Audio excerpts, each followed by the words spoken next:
What's up guys, it's National Master Dem Apples here, back with another video. And today, I'm going to be showing you the number one reason why you lose at chess.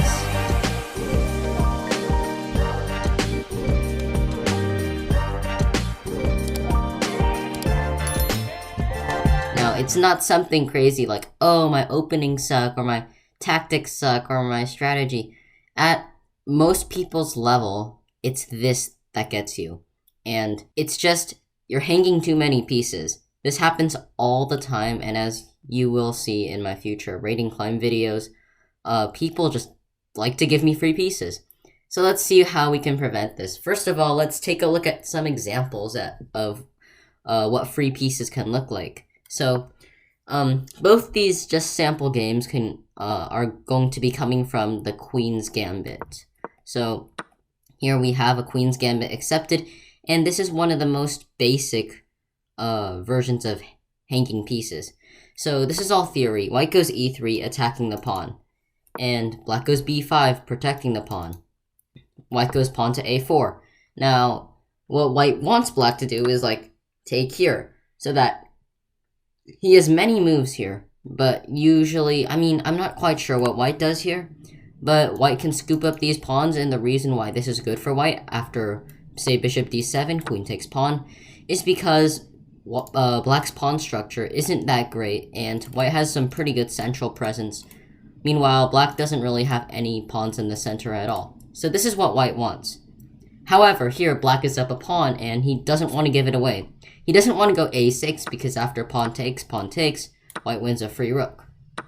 It's not really protecting the pawn.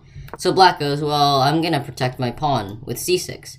So white takes, and black has already gone down the wrong rabbit hole. So he should accept defeat and play something like knight f6, developing. But when you play A, you have to play B, so black usually takes here, and after queen to f3, black is already dead lost in view of the fact that his rook is simply hanging and he cannot protect it. The best option is to give away the knight, but after takes, here white is up 2 points. As you can see now, the rook is protected by the queen. And so this is just one example of hanging pieces. Here's a common example of hanging pieces that occurs a lot, especially during tactics.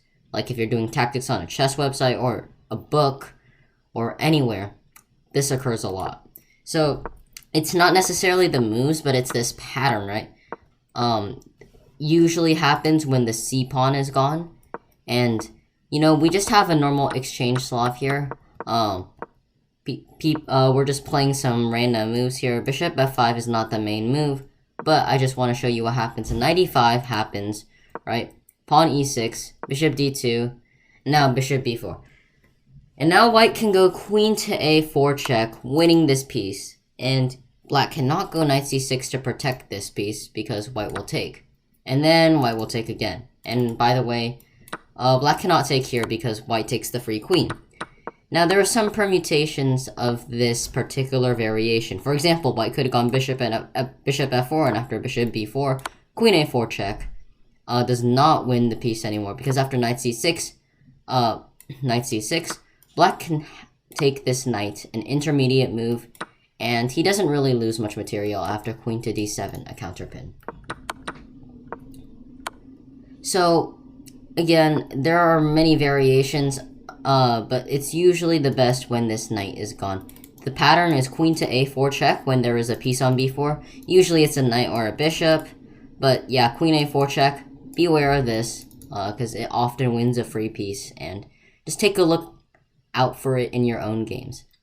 And lastly, before I show you the last game, which is a Grandmaster game, I'll just tell you the secret to not hanging pieces. First of all, look at the entire board, right? The chessboard is 64 squares, and you gotta have full board vision. You don't just go bishop b4 without looking at queen a4, because, you gotta look at the whole board. You gotta consider your opponent's responses. But second of all, and perhaps the shocker, if all your pieces are protecting each other, you can't have a hanging piece. Just make sure all your pieces are defended.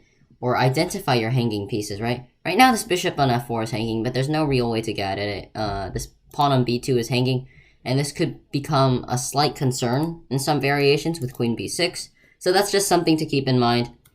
Nothing else is really undefended here, so white's doing pretty decent. But after bishop b4, you see that one piece has wandered just a little bit too far. And now let's take a look at the final game. Sometimes hanging pieces just appear in positions where you wouldn't think they would, and with players which you think would know better than to hang their pieces. But here we have Larry Christensen against Anatoly Karpov. So d4, knight of 6, c4. We have a Nimzo, and we do not have a Nimzo Indian. We have a Queen's Indian. White is preventing bishop b4 with this pawn to a3 move, and black's going to get on this diagonal. This is the Queen's Indian. But first, black goes here for some whatever reason, attacking this pawn, forcing white to defend it, and then decides to go back. Knight c3, controlling e4, preparing to push e4, c5, striking in the center. White goes for e4, and an exchange occurs on d4, and Karpov develops his knight. Christensen takes, and we've reached a relatively balanced position. You know, it's equal material. White's got a nice center, but black's going to have some pressure down the c-file. This is going to be an interesting strategic game, right? Bishop f4, just developing a piece. Knight h5, oh, it's attacked, he moves back. And so Karpov makes this very natural developing move. Now, bishop e7 is a very logical move as well. It's not as great. Black should go bishop c5, or like move his queen out of the way for whatever reason. But Karpov's like, nah, I know better. My knight is good here because it controls the f4 square. So I'm going to take advantage of that. So he goes bishop to d6, controlling f4. And now, the nastiest of nasty moves. After this move, Karpov resigns. You notice that after knight h5, his knight was hanging, right? And this didn't really matter much because it was attacking the bishop, so white moved the bishop. But after bishop d6, this knight is still hanging. And additionally, this bishop is also hanging. And how can we take advantage of this? Well, there's no queen a4 check, but there is another nasty fork.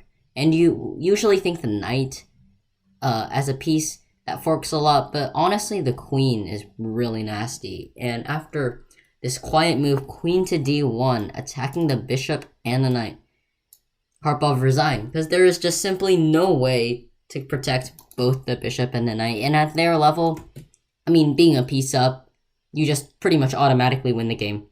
So, yeah, even grandmasters can hang pieces like this. And so this is the number one reason why you lose at chess. You just hang your pieces. And be careful. And make sure that all your pieces are protecting each other so that you will never have any hanging pieces. So, thanks for watching, like and subscribe if you enjoyed, and I'll see you next time.